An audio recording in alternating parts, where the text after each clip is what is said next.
Why are Meghan and Prince Andrew appearing in the same shadowed corners of the story? And why now? Prince Andrew has made mistakes. Everyone knows that. But the panic inside the palace has never been about his past. It has been about his mouth. Andrew believes he has been mistreated. He believes he has been sacrificed to protect others. And a man who feels betrayed becomes unpredictable. Sources say Andrew holds information that could embarrass powerful figures inside the family. Not William, not Edward, but possibly Charles himself. For years, the Queen protected Andrew. She was his shield. But now she is gone, and so is Prince Philip. The two people who could calm him, control him, or keep him close are no longer here.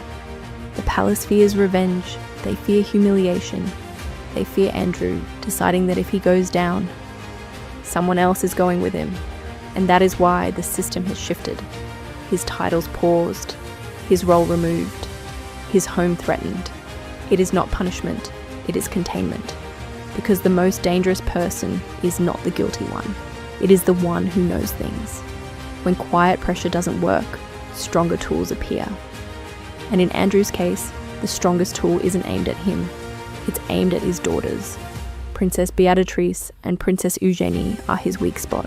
They are his pride, his protection, and his only emotional anchor. Sources say the palace knows this and uses it. The warnings are subtle but sharp. Their titles could be questioned. Their status could be reduced. Their private lives could be exposed. Even the threat of leaked information about them is enough to keep Andrew still. Money is another lever. Payments to keep him silent.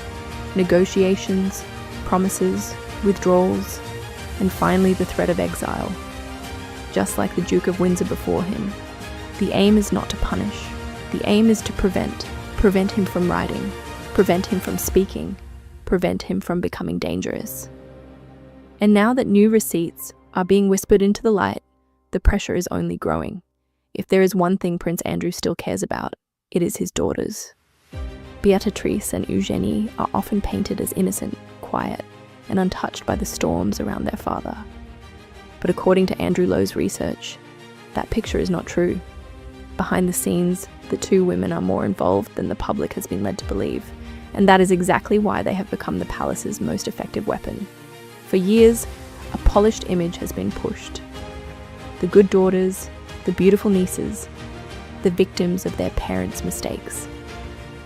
But sources say there is another layer, a deeper connection to their parents' dealings, their social circles, and the people who moved through their world. Some of that information, Lai says, could not be published, not because it wasn't credible, but because lawyers advised against it, or because it would have been seen as too explosive. And now, the press has started circling them, not aggressively, not loudly, but steadily. Questions about their business ventures, questions about their charity roles, questions about their property agreements.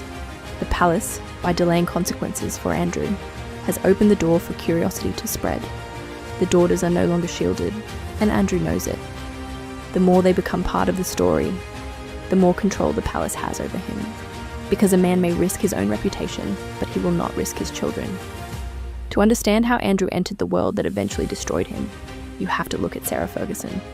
Long before scandals, settlements, and televised disasters, she and Ghislaine Maxwell were the queens of New York high society. They were the gatekeepers, the social lionesses, and they opened doors that changed the course of royal history. Sources confirm that it was Fergie who introduced Ghislaine to Andrew. Then, according to accounts from inside that circle, it was Ghislaine who brought Andrew to Jeffrey Epstein. And in a twist that reveals the rivalry beneath the surface, Ghislaine has claimed that Fergie later pursued Epstein herself. This was not a friendship group. It was a ladder, and everyone was climbing it. Now, leaked emails are appearing, and they seem to come from one place, Ghislaine. She is believed to have kept a store of messages as insurance, not to protect Andrew, but to protect herself, and possibly to shift attention toward him and away from other more powerful figures.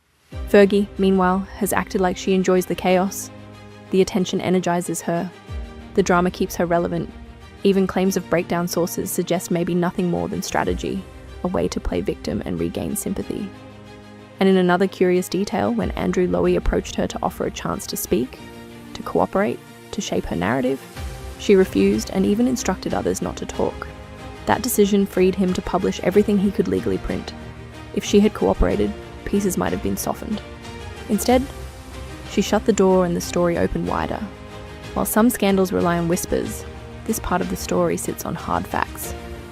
One of the most revealing incidents happened in 2016, far away from cameras and press coverage. Prince Andrew rammed his Range Rover into the gates of Windsor because he refused to take a short detour. 2 people standing nearby were injured. The gates were destroyed and the bill, more than $80,000, was paid by taxpayers. This wasn't an accident. It wasn't a misunderstanding. It was entitlement in motion. And it didn't stop there. Reports from inside the estate describe bullying, shouting, and harassment of staff. They also point to his time as a special trade envoy, a government F-fumed position where his behaviour allegedly undermined the role, embarrassed the office, and misused public trust. Legal experts say there are grounds for charges, not rumours, not theories, but charges. Misconduct in public office, abuse of duty, destruction of property. The only question is whether law enforcement has the courage to act. Until recently, members of the royal family were treated as untouchable. But public opinion has shifted, and patience has run out. The more the public sees, the louder the demand becomes. And every headline, every resurfaced detail, every taxpayer-funded repair brings the palace closer to a point where silence is no longer possible. While the public believes Prince Andrew has already lost everything, the truth is different. He has lost duties, he has lost visibility, but he has not lost titles. And that is where the next fight is emerging. Years ago, Parliament was asked to strip Harry of his title. Their response was simple. Only the Queen could do that. But now that Andrew is the target, the message has changed slightly, but not by much. Parliament claims it does not want to intervene. King Charles suggests it should not be his responsibility alone. Both sides are passing the burden back and forth like a hot coal. But outside the palace walls, something louder is happening. Polls show that more than 80% of the public wants Andrew stripped of all titles and removed from Royal Lodge. Other monarchies have done it. Denmark recently removed princely titles from royal grandchildren. And historically, when a member of the British royal family became too embarrassing, too disruptive, or too dangerous, there was a solution: exile.